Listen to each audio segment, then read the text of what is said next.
میں ایک بند عاصی ہوں، خطا کار ہوں مولا۔ شیطان الرجیم، بسم اللہ الرحمن الرحیم۔ ہم مسنون دعائیں پڑھتے ہیں اور مسنون دعائیں 40 ہم نے شروع کی ہے۔ آج ان مسنون دعاؤں میں سے ہم دعا نمبر 34 اور 35 پڑھیں گے، اور یہ 34 اور 35 نمبر مسنون دعائیں بہت آسان سی دعائیں ہیں جس کو ہم اکثر پڑھتے رہتے ہیں، اور دونوں دعاؤں کا ثبوت، ایک دعا کا ثبوت تو قرآن کی آیت ہے، سورت زخرف آیت نمبر 13 اور 14 کے اندر یہ دعا ہے، اور جو دوسری دعا ہے وہ ترمذی شریف کے اندر حدیث کے اندر آئی ہے۔ تو پہلی دعا ہے سواری پر سوار ہونے کی دعا، تقریباً سب کو یاد ہے، یا تو سب کو ہے لیکن عمل میں اس کو لانا چاہیے، سمجھ آ رہی ہے؟ جب بھی سواری پر چڑھے تو یہ دعا پڑھے۔ اللہ پاک انشاءاللہ سواری کے متعلق جتنی شرور ہے، مصیبتیں ہیں، ان سب سے اللہ پاک محفوظ فرمائیں گے انشاءاللہ تعالی۔ تو سب سے پہلے پڑھو 35 نمبر دعا، سواری پر سوار ہونے کی وقت کی دعا۔ سبحان الذی سخر لنا ھذا وما كنا له مقرنین وإنا إلی ربنا لمنقلبون۔ پاک ہے وہ ذات جس نے اس سواری کو ہمارے قبضے میں دے دیا، اور ورنہ ہم میں یہ طاقت نہیں تھی کہ اس کو قابو میں لا سکتے۔ ہمارے اندر کوئی طاقت نہیں تھی کہ ہم اس کو سواریوں کو اپنے قبضے میں جو ہے لے سکتے، یہ اللہ کا فضل و کرم ہے۔ آگے، اور بے شک ہم اپنے پروردگار کی طرف لوٹ کر جانے والے ہیں۔ تو سواری کے اوپر جب بیٹھ جائے تو یہ دعا کبھی نہ بھولے، سمجھ آ گئی ہے؟ اب اگلی جو دعا ہے یہ بھی سیکھو، یہ بھی آسان سی دعا ہے، یہ قبرستان کی دعا ہے۔ ہم قبرستانوں میں جاتے ہیں نا، جب کوئی بندہ مر جاتا ہے تو ہم اس کے جنازے میں جاتے ہیں، یا ویسے بھی کبھی کبھی ہم قبرستانوں میں چلے جاتے ہیں۔ تو قبرستان میں جا کر کون سی دعا پڑھنی چاہیے؟ قبرستان میں جو ہے بہت سارے بندے دفن ہیں، تو وہ بھی اللہ کی مخلوق ہے، تو ان کے لیے بھی دعائیں کرنی چاہیے۔ جیسے ہم زندوں کے لیے دعائیں دیتے ہیں تو مردوں کے لیے بھی جو ہے دعائیں کرنی چاہیے۔ پڑھو میرے پیچھے، قبرستان کی دعا۔ السلام علیکم یا اہل القبور، یغفر اللہ لنا ولکم انتم سلفنا ونحن بالاثر۔ اب دیکھو اس کا کتنا آسان سا ترجمہ ہے، پڑھو، اے قبر والوں، اے قبرستان والوں، تم پر سلامتی ہو، اللہ ہماری اور تمہاری مغفرت فرمائے۔ تم ہم سے پہلے چلے گئے اور ہم بعد میں آنے والے ہیں۔ یہ نہیں ہے کہ ہم ادھر ساری زندگی رہیں گے، تم بھی چلے گئے ہیں، ہم بھی تمہارے پیچھے آ رہے ہیں، ہم سب نے مرنا ہے نا۔ تو وہ ہم سے پہلے چلے گئے، ہمارے دادا بابا فلانا، تو ہم بھی اس کے پیچھے جا رہے ہیں، ایک دن ہمارا بھی جنازہ اٹھے گا جیسے ان لوگوں کے اٹھ چکے ہیں۔ تو قبرستان میں جا کر یہ دعا پڑھنے چاہیے، سمجھ آ رہی ہے؟ السلام علیکم یا اہل القبور، یغفر اللہ لنا ولکم انتم سلفنا ونحن لاحقون۔ آسان سی دعائیں ہیں۔ پہلی دعا کون سی تھی؟ سبحان الذی سخر لنا ھذا وما كنا له مقرنین وإنا لمنقلبون۔ شاباش۔ الرحمن الرحیم۔ آج ہم دعا نمبر پڑھیں گے 37 اور 38، بلکہ 37 پڑھیں گے، ایک دعا پڑھیں گے بس، دو نہیں پڑھیں گے، سمجھ آ رہی؟ 37 نمبر دعا ہے سورج نکلتے وقت کی دعا۔ جب سورج نکل جائے سمجھ آ رہی ہے؟ سورج کی روشنی اللہ پاک کی بہت بڑی نعمت ہے، بہت بڑی نعمت ہے، سمجھ آ رہی ہے؟ جب سورج نکل آئے تو پھر اس وقت کون سی دعا پڑھیں گے؟ تو آج یہ دعا ہے، اور یہ دعا ترمذی شریف کے اندر حدیثوں میں یہ دعا آئی ہے۔ اب پڑھو میرے پیچھے، سورج نکلتے وقت کی دعا۔ الحمدللہ الذی اقالنا یومنا ھذا ولم یہلکنا بذنوبنا۔ ایک دفعہ پھر پڑھو، الحمدللہ الذی اقالنا یومنا ھذا ولم یہلکنا بذنوبنا۔ ایک دفعہ پھر پڑھو، الحمدللہ الذی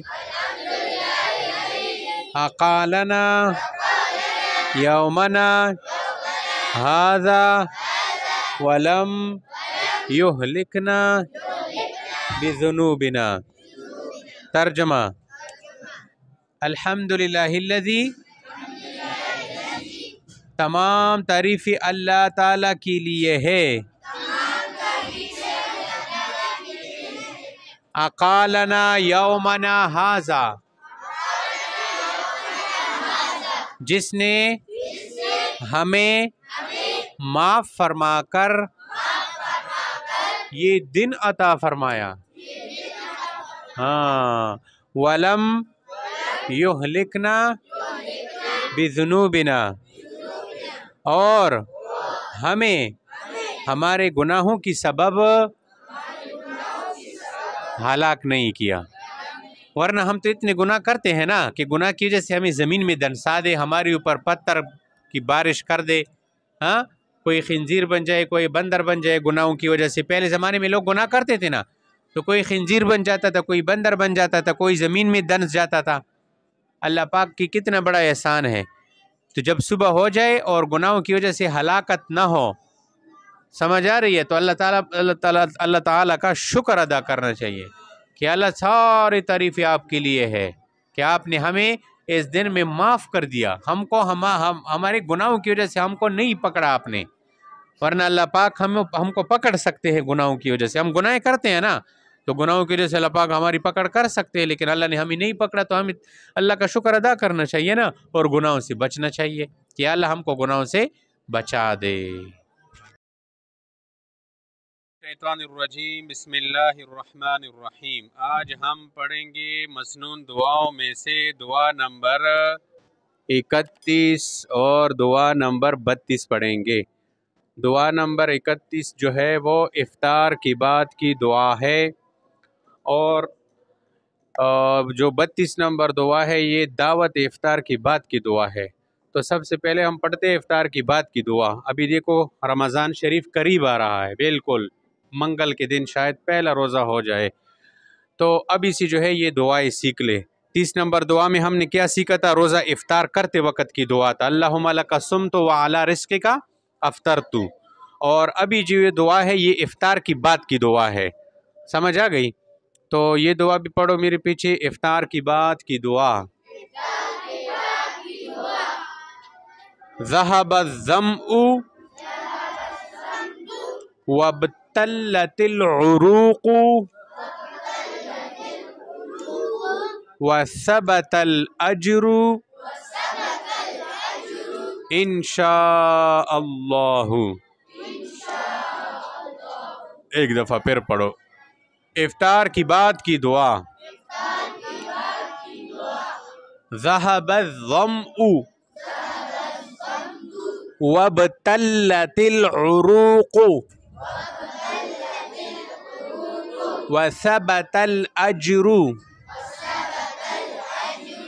انشاء اللہ۔ ایک دفعہ پھر پڑھتا ہوں، ذہب الظمأ وابتلت العروق وثبت الاجر انشاءاللہ. ہاں یہ بھی حدیث کی دعا ہے، حدیث میں جو ہے اس کا ثبوت ہے، ابو داؤد شریف کی حدیث ہے. ترجمہ بھی اس کا کرو. پیاس ختم ہو گئی اور رگے تر ہو گئی. اور انشاءاللہ ثواب یقینی ہو گئی. جب بندہ روزہ افطار کر لیتا ہے تو پیاس ختم ہو جاتی ہے نا، اور رگیں خشک ہوتی ہے. پورا دن آدمی پانی نہیں پیتا تو رگیں خشک ہو جاتی ہے، تو رگیں تر ہو جاتی ہے اور اجر بھی مل جاتا ہے. کتنی زبردست دعا ہے، اللہ پاک کی تعریف ہو گئی. اب آپ کو اگر کسی نے دعوت افطار کی ہے کہ آج کی افطاری آج میرے گھر پہ ہے، آج ہمارے بیٹھک میں آپ افطاری کریں گے، تو جب ہم وہاں پہنچے ان کے ہاں ہم افطاری کریں، تو پھر افطاری کرنے کے بعد ان کے ہاں جہاں دعوت ہوئی ہے تو کون سی دعا پڑھیں گے، یہ بھی جو ہے سیکھنی ہے. اب رمضان آ رہے ہیں نا، تو رمضان میں دوست ایک دوسرے کو بلاتے ہیں کہ آپ کی افطاری میرے گھر پہ ہے، ہاں آپ کی افطاری میرے ہاں ہے. تو پھر وہاں جا کے کون سی دعا پڑھنی ہے. جیسے ہم نے پیچھے ایک دعا پڑھی تھی کہ جب آپ کسی کے ہاں چلے جائے تو وہاں اس نے آپ کی دعوت کی ہے، تو دعوت کھانے کے بعد کون سی دعا تھی؟ اللہم اطعم من اطعمنی واسقی من سقا، کہ جس کسی نے آپ کو دعوت کی ہے تو اس کو یہ دعا دو. تو اب رمضان میں اگر آپ کو کسی نے افطار پہ بلایا کہ آپ کی افطاری میرے گھر پہ ہے، تو اس کے لیے کون سی دعا پڑھیں گے؟ پڑھو میرے پیچھے. دعوت افطار کی بعد کی دعا. افطر عندکم الصائمون واکل طعامکم واکل طعامکم الابرار وصلت علیکم الملائکۃ. ایک دفعہ پھر پڑھو. افطر عندکم الصائمون واکل طعامکم الابرار وصلت علیکم الملائکۃ. پھر پڑھو. افطر عندکم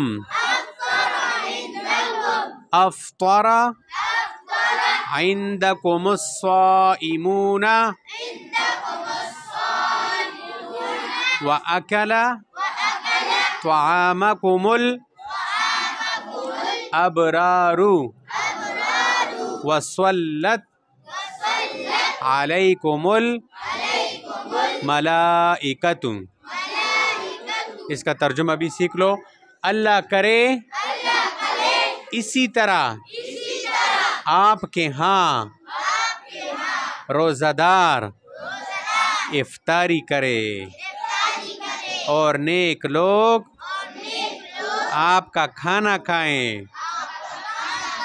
اور فرشتے آپ کے لیے دعا کریں. ہاں جب اس کو یہ دعا کرنی چاہیے کہ اللہ کرے کہ تمہارے گھر میں روزہ دار ہی کھائیں، ہاں، اور اللہ کرے کہ نیک لوگ ہی تمہارا کھانا کھائے، بد لوگ نہ، شریر لوگ نہ، نیک لوگ ہی تمہارا کھانا کھائے، اور اللہ کرے کہ فرشتے تمہارے لیے دعائے رحمت کیا کرے. تو یہ کتنی بڑی دعا ہے، اس وقت قبول ہو گئی اس کے حق میں، تو اس کے لیے کتنی بڑی سعادت کی بات ہوگی. تو یہ دو دعائیں ہیں، ان دعاؤں کو جو ہے سیکھو اور پھر اس کو جو ہے اپنے عمل میں بھی لاؤ. ایک دعا کون سی ہوگی؟ افطار کی بعد کی دعا، اور دوسری دعا دعوت افطار کی بعد کی دعا ہو گئی.